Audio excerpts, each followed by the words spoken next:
મારા ખેતરમાં અનારના બગીચામાં ઘાસ દૂર કરવા માટે એક યુવતી કામે આવતી હતી. તે વિધવા હતી, પણ દેખાવમાં ખૂબ જ સુંદર હતી.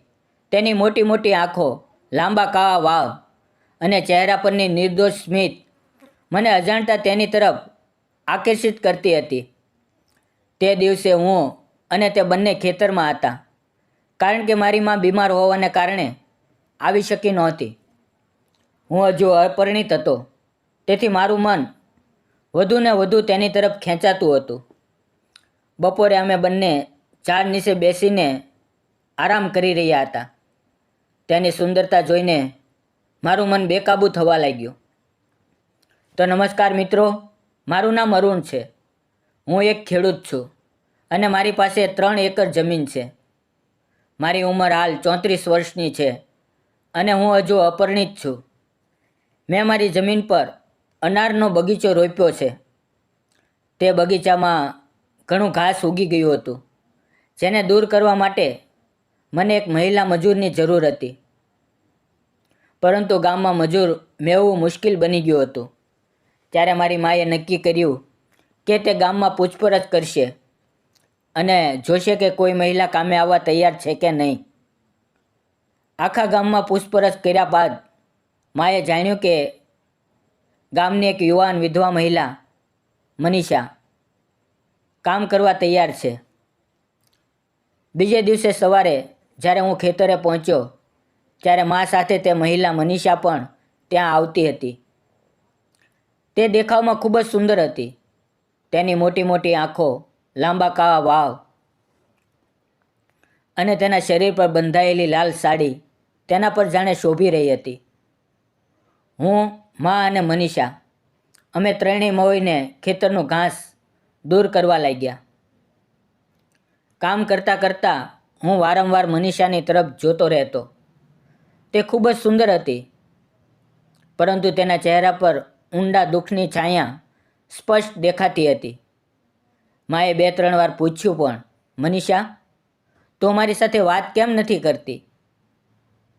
કોઈ નારાજગી છે કે મનમાં કોઈ દુઃખ છે? પરંતુ મનીષા કંઈ બોલી નહીં. બસ ચૂપચાપ પોતાનું કામ કરતી રહી. ધીમે ધીમે બપોર થઈ.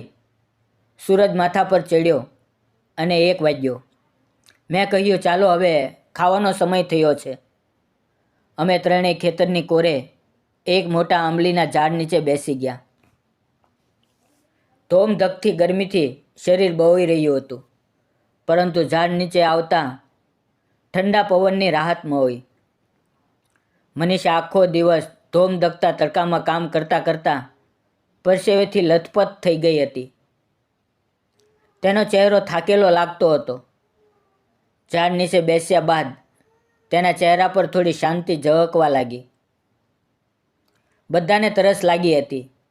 અમારા ખેતરમાં કૂવો હતો, તેથી માએ કહ્યું, અરુણ, ઘડાનું પાણી ખતમ થઈ ગયું છે, જરા કૂવામાંથી પાણી લઈ આવ. હું તરત ત્યાં ગયો. 1 ઘડો ઠંડુ પાણી ભર્યું અને પાછો આવ્યો. સૌથી પહેલાં 1 લોટો પાણી માને આપ્યો અને બીજો લોટો ભરીને મનીષાને આપ્યો. હું તેની તરફ જોઈ રહ્યો હતો. જ્યારે તે પાણી પી રહી હતી, ત્યારે તેના ગળામાંથી નીચે ઉતરતું પાણી મને સ્પષ્ટ દેખાતું હતું. તે એટલી ગોરી અને સુંદર હતી કે થોડી પળો માટે મારું સંપૂર્ણ ધ્યાન તેના પર ટકી ગયું. પછી અમે બધાએ પોતપોતાના ડબ્બા ખોલ્યા. દરેકે પોતાની શાકભાજી અને રોટલી એકબીજા સાથે વહેંચી. મનીષાએ પોતાનો ડબ્બો ખોલ્યો તો તેમાં માત્ર 2 રોટલી અને થોડી ચટણી હતી. આ જોઈને માની આંખોમાં આંસુ આવી ગયા. માએ કહ્યું, અરે મનીષા, તું શાક કેમ નથી લાવી? રોજ માત્ર ચટણીથી પેટ કેવી રીતે ભરાય છે? આ સાંભળીને મનીષાની આંખોમાં આંસુ આવી ગયા. તે કંઈ બોલ્યા વગર શાંતિથી ખાવા લાગી. માએ ફરી પૂછ્યું, શું થયું રે? તને પતિની યાદ આવે છે કે શું? તારા મનની વાત અમને કહે. ત્યારે મનીષાએ ધીમે ધીમે બોલવાનું શરૂ કર્યું. તેનો અવાજ ધ્રુજી રહ્યો હતો. તેણે કહ્યું, પતિના જવાનું દુઃખ તો છે જ, પણ તેનાથી પણ મોટું દુઃખ એ છે કે મરતા પહેલાં તેમણે વેપાર શરૂ કરવા માટે શાહુકાર પાસેથી 40,000 રૂપિયાનું ઋણ લીધું હતું. પરંતુ વેપાર ડૂબી ગયો. શાહુકારે વ્યાજ પર વ્યાજ ઉમેર્યું અને હવે લગભગ 1,00,000 રૂપિયાનું વ્યાજ બાકી છે. હું બીજાના ખેતરમાં મજૂરી કરીને ફક્ત વ્યાજ જ ચૂકવતી રહું છું, પરંતુ હવે તે પણ શક્ય નથી. દિવસે દિવસે ઋણ વધતું જાય છે. મારું ઘર સંપૂર્ણ રીતે બરબાદ થઈ ગયું છે. પતિ ગયા અને જીવન વેરાન થઈ ગયું. આટલું કહેતા જ તેની આંખોમાંથી આંસુની ધારા વહેવા લાગી અને તે રડી પડી. તે પળે મારા હૃદયમાં પણ દુઃખની એક લહેર ઉઠી.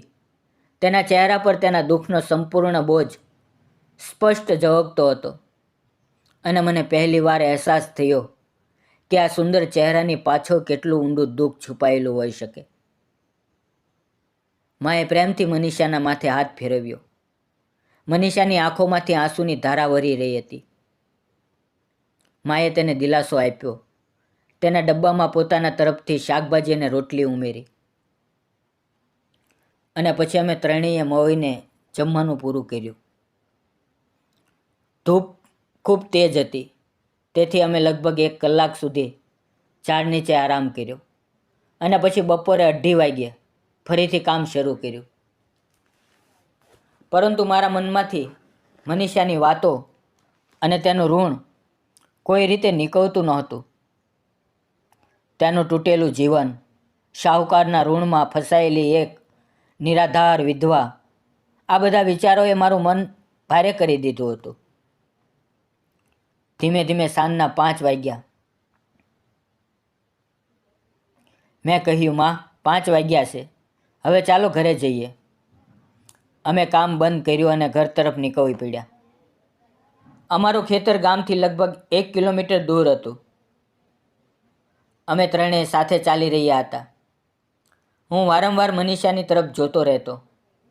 તેનું ચાલવું, તેના શરીર પર લહેરાતી સાડી અને તેની પાતળી કમરનું હલનચલન બધું જ એટલું સુંદર અને આકર્ષક લાગતું હતું કે મારી નજર વારંવાર તેની તરફ ખેંચાઈ રહેતી હતી. તેણે પોતાનું મન હળવું કરી લીધું હતું, એટલે કદાચ તેના ચહેરા પર હવે થોડી રાહત હતી. થોડી વારમાં અમે ગામમાં પહોંચી ગયા. મારા ઘરથી લગભગ 1 કિલોમીટર દૂર તેનું ઘર હતું. અમારી ઓળખાણ હજુ નવી હતી, પરંતુ તેની આંખોમાં ઝળકતું દુઃખ અમારી વચ્ચે એક વિચિત્ર નિકટતા લાવી હતી. મનીષાના સાસુ સસરા નહોતા. તે એકદમ એકલી રહેતી હતી અને આ વાત મારા હૃદયને ખૂબ ચૂભતી હતી. બીજા દિવસે સવારે મારી માને થોડો તાવ આવ્યો. તેમ છતાં તે ખેતર જવાનો આગ્રહ કરતી હતી. મેં તેને રોકી. માં, તું આરામ કર, દવા લે અને સૂઈ જા. જો હવે ખેતરે ગઈ તો તબિયત વધુ બગડશે. કામની ચિંતા ન કર, હું છું ને. પછી હું મેડિકલ સ્ટોરમાંથી દવા લાવ્યો. માએ દવા લીધી અને આરામ કરવા લાગી. સવારે 10 વાગ્યે હું ખેતરે પહોંચ્યો અને કામ શરૂ કર્યું.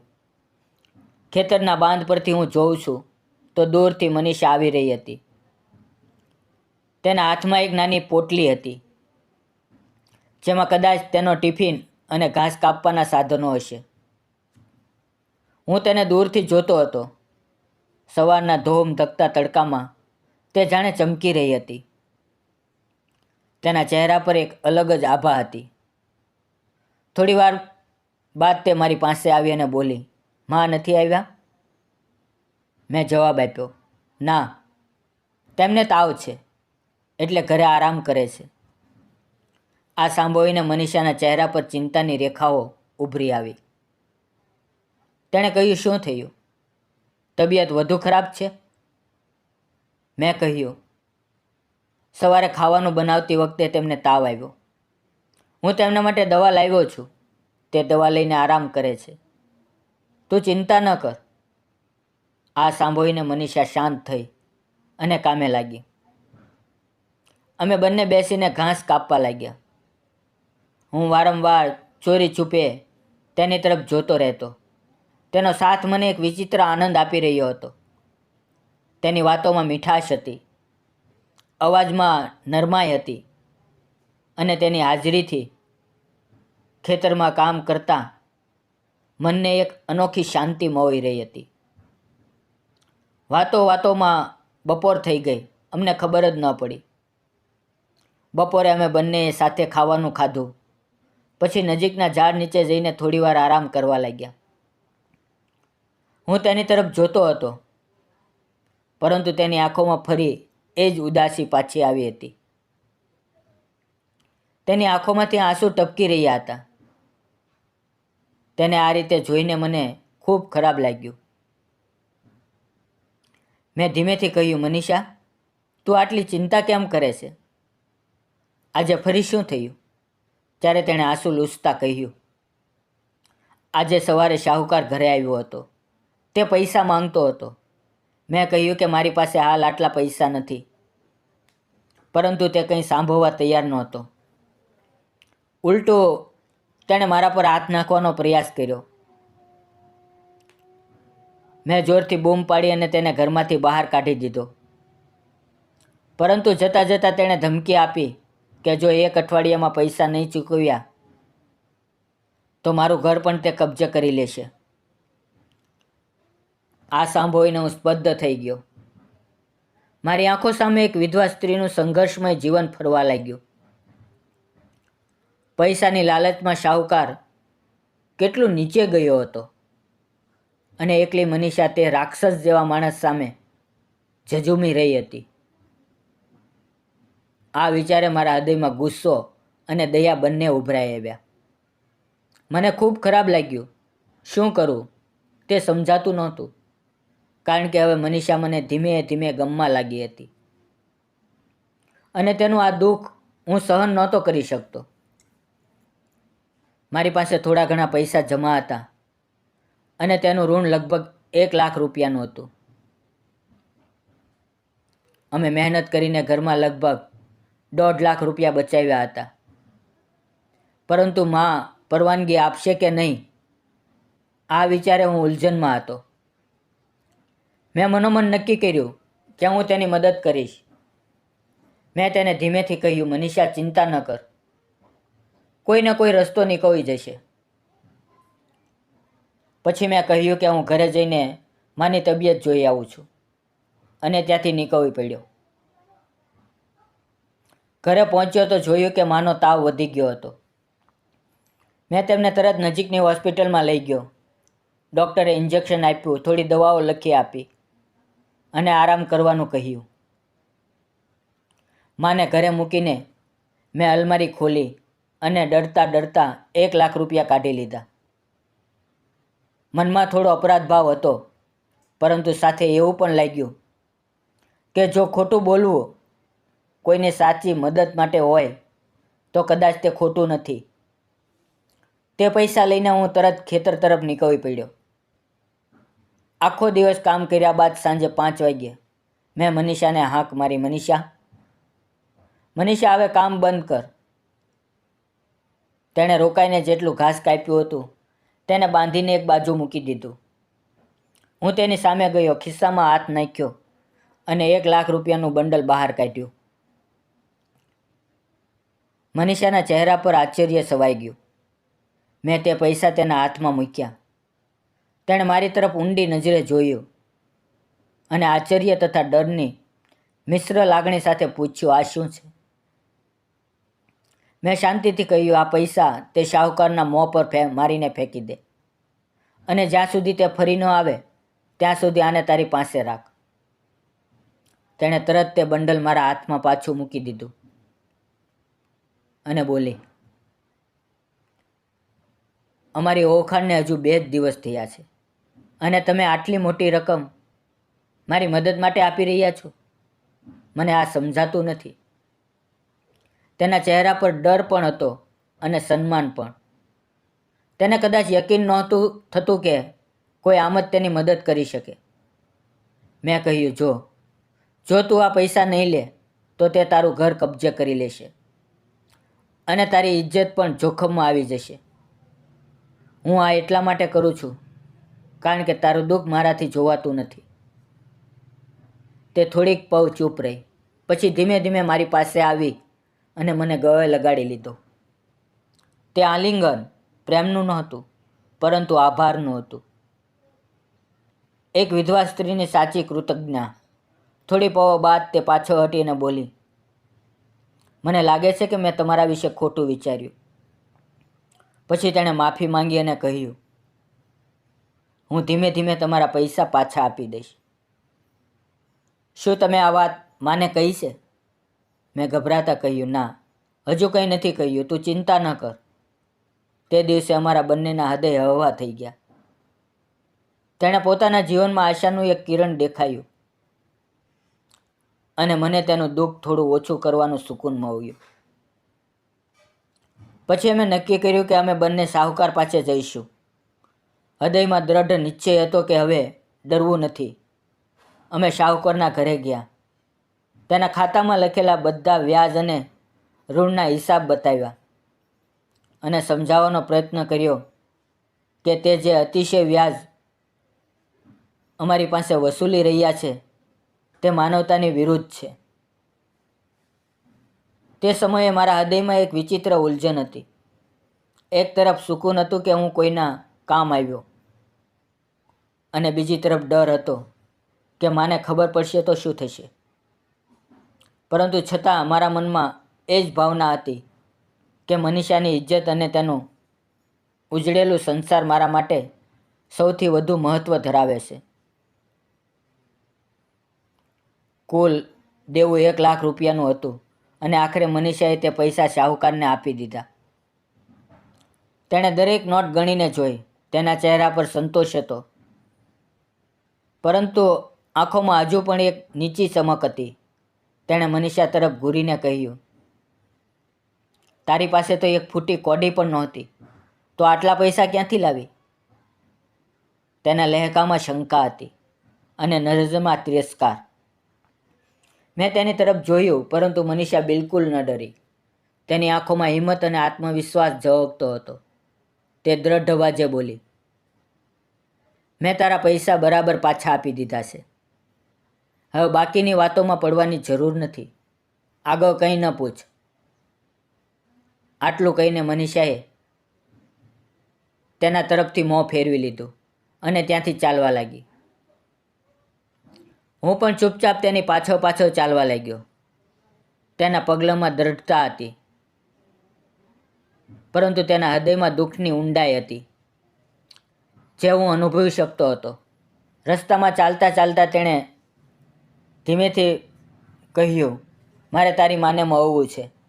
તેમની તબિયત કેવી છે તે જોવું છે. મેં કહ્યું, હું ગઈકાલે તેમને ડૉક્ટર પાસે લઈ ગયો હતો.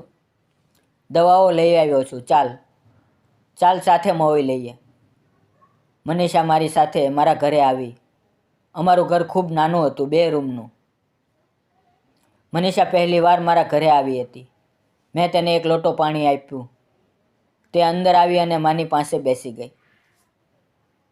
મા ખાટલા પર સૂતેલા હતા. મનીષાએ પ્રેમથી તેના માથે હાથ ફેરવ્યો તો માએ ધીમે ધીમે આંખો ખોલીને કહ્યું, કોણ છે? મનીષા હસીને બોલી, હું મનીષા. તમારી તબિયત જોવા આવીશું. માના શરીરમાં હજુ થોડો તાવ હતો.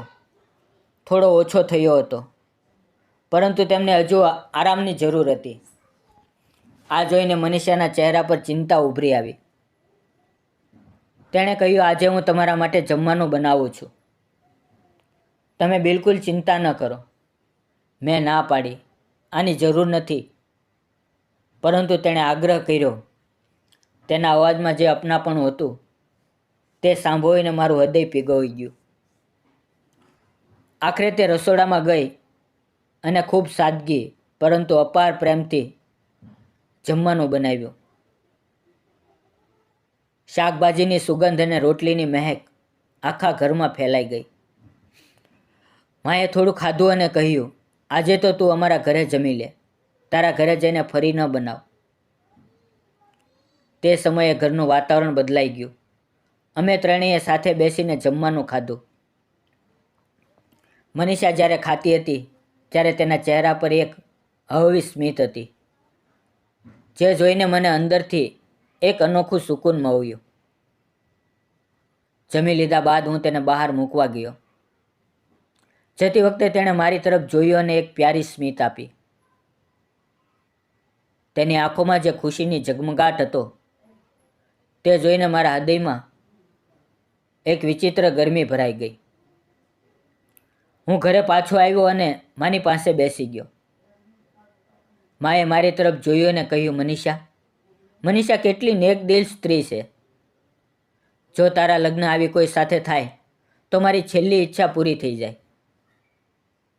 માના આ શબ્દો સાંભળીને મારું હૃદય જોરથી ધડકવા લાગ્યું. થોડી વાર હું ચૂપ રહ્યો. પછી ધીમેથી કહ્યું, માં, મેં તારાથી એક વાત છુપાવી છે.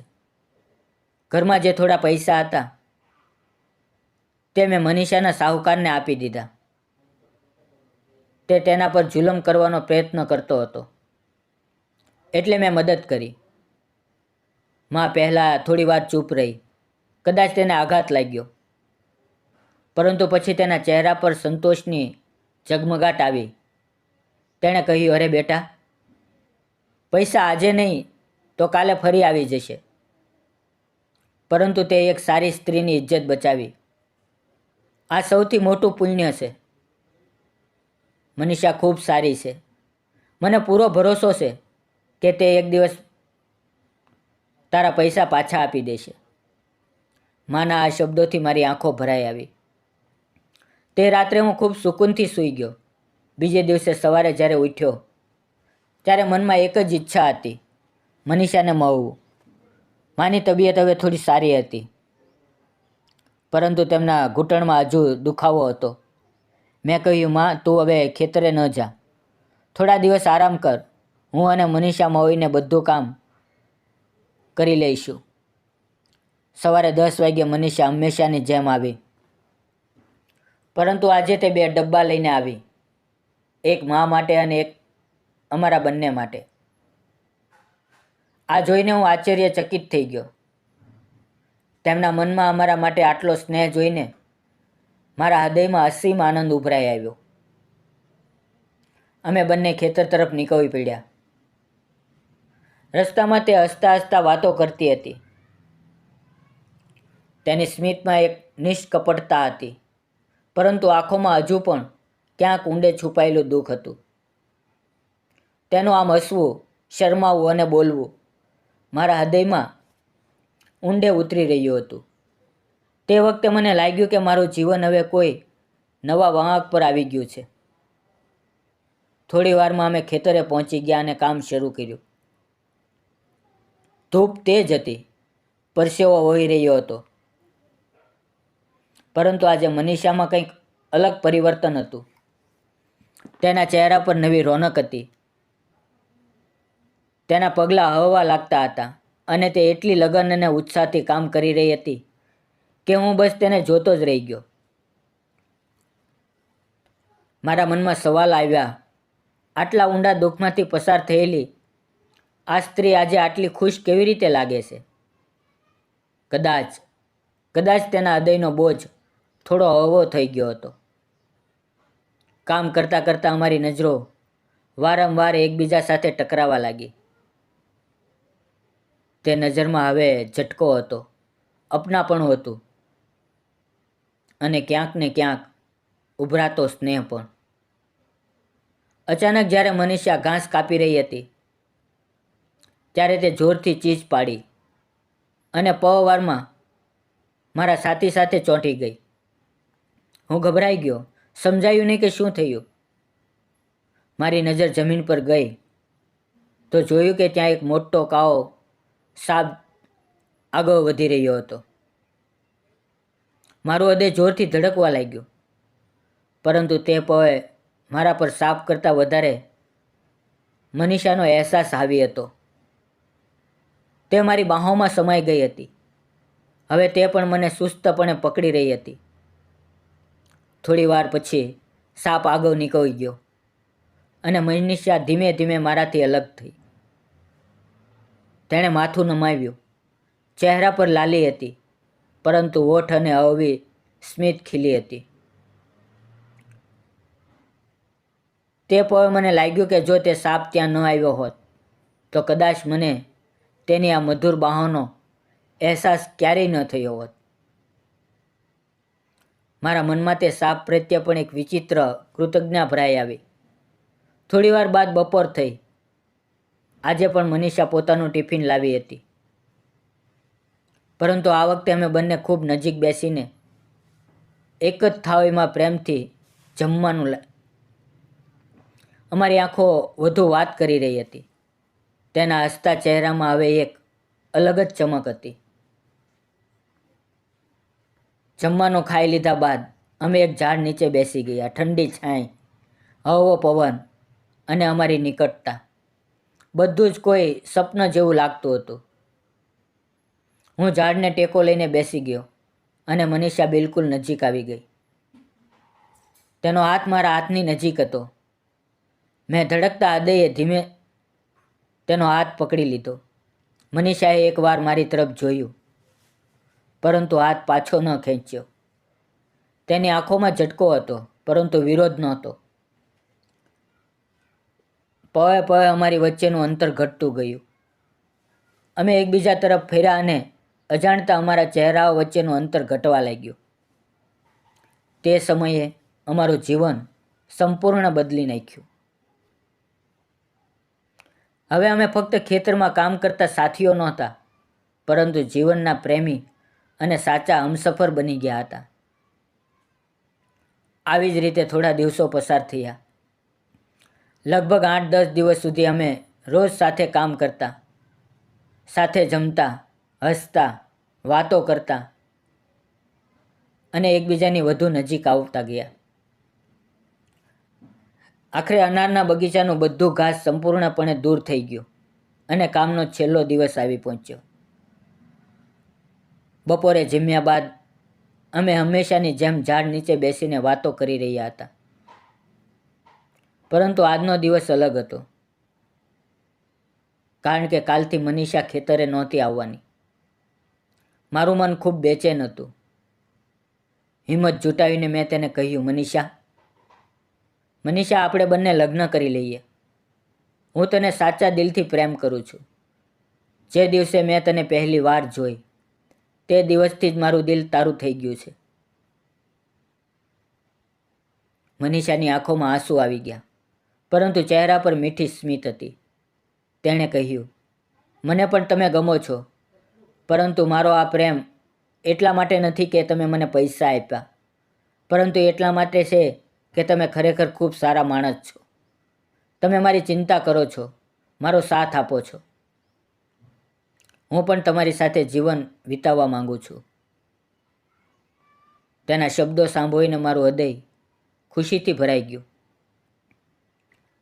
અમે ફરી એકબીજાને ગળે લગાડ્યા. તે સાંજે મેં માને બધું કહી દીધું. માની આંખોમાં ખુશીના આંસુ હતા. તે બોલી, મને પણ મનીષા ખૂબ ગમે છે. આવી વહુ મળવી એ તો સાચે સૌભાગ્યની વાત છે. બીજે દિવસે હું અને મા મનીષાના ઘરે ગયા. અમને જોઈને તે દરવાજે જ ચોંકી ગઈ. મા તેની પાસે ગઈ અને બોલી, અરુણે મને બધું કહી દીધું છે. તમારા બંનેના દિલમાં એકબીજા માટે પ્રેમ છે અને તમે સાથે જીવન વિતાવવા માંગો છો. મને આનો કોઈ વાંધો નથી. મનીષા શરમાઈ અને હસી. માએ અમારા માથે હાથ મૂકીને આશીર્વાદ આપ્યા. તે સમયે મને લાગ્યું કે મારું જીવન હવે પૂર્ણ થઈ ગયું છે. થોડા જ દિવસોમાં અમારા લગ્ન ધામધૂમથી થયા. સગા સંબંધીઓ અને ગામના લોકોએ અમને ખૂબ આશીર્વાદ આપ્યા. સમય વીતતો ગયો. 1 વર્ષ વીતી ગયું અને આજે મનીષા મા બનવાની છે. અમારું જીવન એક નવા ફૂલની જેમ ખીલી રહ્યું છે. મિત્રો, જો મારી અને મનીષાની પ્રેમ કથા તમને ગમી હોય તો વિડીયોને લાઇક, ચેનલને સબસ્ક્રાઈબ કરવાનું ન ભૂલશો અને એક નાની એવી કોમેન્ટ પણ જરૂર કરજો. વિડીયોમાં આવેલા નામ, પાત્ર અને ઘટના ફક્ત કાલ્પનિક છે તેનો કોઈ પણ વ્યક્તિ, જાતિ કે ધર્મ સાથે સંબંધ નથી. આ વિડીયો ફક્ત મનોરંજન અને શૈક્ષણિક હેતુથી બનાવવામાં આવ્યો છે. તેને અન્યથા ન જોશો અને આવતીકાલની વાર્તા જોવાનું ચૂકશો નહીં. તમારા પ્રેમ બદલ ધન્યવાદ મિત્રો.